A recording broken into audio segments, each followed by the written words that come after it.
Friends, ಎಲ್ಲರಿಗೂ ನಮಸ್ಕಾರ. ಇವತ್ತು ನಾವು ಕಾರವಾರ ತಾಲೂಕಿನ 28 ಕಿಲೋಮೀಟರ್ ಅಂತರವಿರುವ ದೇವಳಮಕ್ಕಿ ಎಂಬ ಚಿಕ್ಕ ಗ್ರಾಮದಲ್ಲಿ ಇದ್ದೀವಿ. ಅಲ್ಲಿ ಒಂದು ಪ್ರಸಿದ್ಧವಾದ ದೇವಸ್ಥಾನ, ಅದೇ ದೇವಸ್ಥಾನ ಶ್ರೀ ದತ್ತಾತ್ರೇಯ ದೇವಸ್ಥಾನ. ಅಲ್ಲಿ ಬನ್ನಿ, ಆ ದೇವರ ಕೃಪೆಗೆ ಪಾತ್ರರಾಗೋಣ. ಬನ್ನಿ, ನಾನು ಹೇಳಿರೋ ದೇವಸ್ಥಾನ ಇದೆ. ಬನ್ನಿ, ದರ್ಶನವನ್ನು ಪಡೆಯೋಣ. ನೋಡಿ ಎಷ್ಟು ಚೆನ್ನಾಗಿದೆ ದೇವಸ್ಥಾನದ ಪ್ರತೀತಿನೂ ಅಷ್ಟೇ ಚೆನ್ನಾಗಿದೆ. ರೋಡಿನ ಪಕ್ಕದಲ್ಲೇ ಇರುವಂಥ ಕೈಗಾ ಮತ್ತು ಕಾರವಾರ ರೋಡಿನ ಪಕ್ಕದಲ್ಲಿರುವಂಥ ಈ ದೇವಸ್ಥಾನ. ಬನ್ನಿ, ದೇವರ ಆಶೀರ್ವಾದವನ್ನು ಪಡೆಯೋಣ.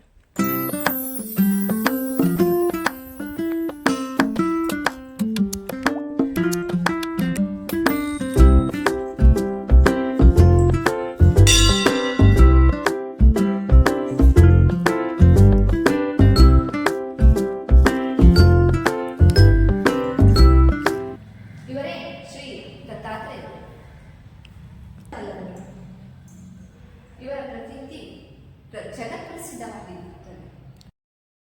ಈ ದೇವರಲ್ಲಿ ಹಲವಾರು ಭಕ್ತಾದಿಗಳು ಬೇಡಿಕೆಯನ್ನು ಇಟ್ಟಿದ್ದಾರೆ.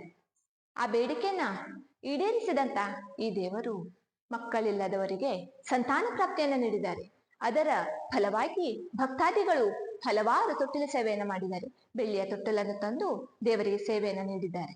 ಅದೇ ರೀತಿಯಾಗಿ ವಧುಗೆ ವರ ಸಿಗದೆ, ವರನಿಗೆ ವಧ ಸಿಗದೆ ಇದ್ದಂತ ಸಮಯದಲ್ಲೂ ಈ ದೇವರಲ್ಲಿ ಬೇಡಿಕೊಂಡು ಆ ಬೇಡಿಕೆಯನ್ನು ಈಡೇರಿಸಿದಂತ ನಮ್ಮ ದತ್ತಾತ್ರೇಯರು ಎಂದಿಗೂ ನಮ್ಮ ಕೈ ಬಿಡುವುದಿಲ್ಲ.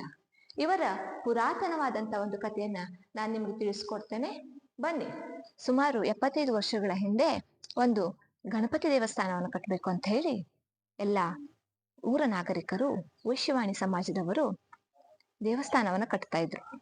ಆ ಸಮಯದಲ್ಲಿ ಒಬ್ಬ ಸನ್ಯಾಸಿಗಳು ಬಂದು ಆ ದೇವಸ್ಥಾನದಲ್ಲಿ ಪ್ರತಿಷ್ಠೆ ಆಗದಂತ ಒಂದು ಜಾಗದಲ್ಲಿ ದೇವಸ್ಥಾನವನ್ನು ಅಂತ ಹೇಳಿ ಕಟ್ಟುತ್ತಿರೋ ಜಾಗಕ್ಕೆ ಬಂದು ವಾಸಿಸಿದ್ರು.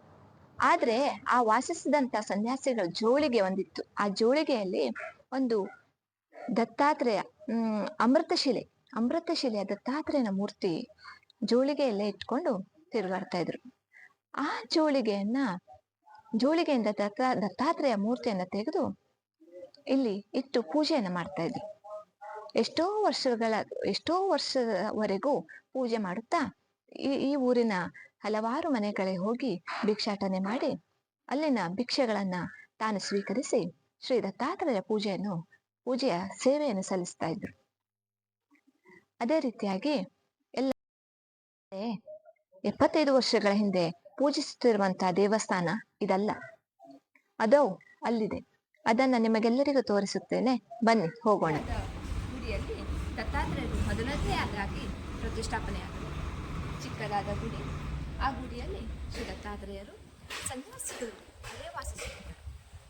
ತದನಂತರದಲ್ಲಿ 55 ವರ್ಷಗಳ ನಂತರದಲ್ಲಿ ಮಹಾ ದೇವಸ್ಥಾನವನ್ನು ನಿರ್ಮಿಸಿ ವೈಶ್ಯವಾಣಿ ಸಮಾಜದವರು ಈ ದೇವಸ್ಥಾನಕ್ಕೆ ಒಂದು ಕಳೆಯನ್ನು ತಂದು, ದೊಡ್ಡದಾದ ಮೂರ್ತಿಯನ್ನು ತಂದು ಪ್ರತಿಷ್ಠಾಪಿಸಿ ಪ್ರತಿ ವರ್ಷ ರಾಮನವಮಿ 2 ದಿನಗಳ ಮುಂಚೆ ಜಾತ್ರೆಯ ದಿನ ರಥೋತ್ಸವ ನಡೆಯುತ್ತದೆ.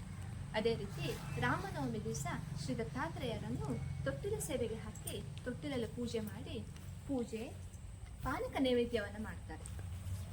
ಅದೇ ರೀತಿ ತಾವೆಲ್ಲರೂ ಬಂದು ಈ ದೇವರ ಕೃಪೆಗೆ ಪಾತ್ರರಾಗಿ ಅಂತ ಹೇಳಿ ಮುಂದಿನ ವಿಡಿಯೋದಲ್ಲಿ ನಾನು ಸಿಗ್ತೇನೆ. ಧನ್ಯವಾದ.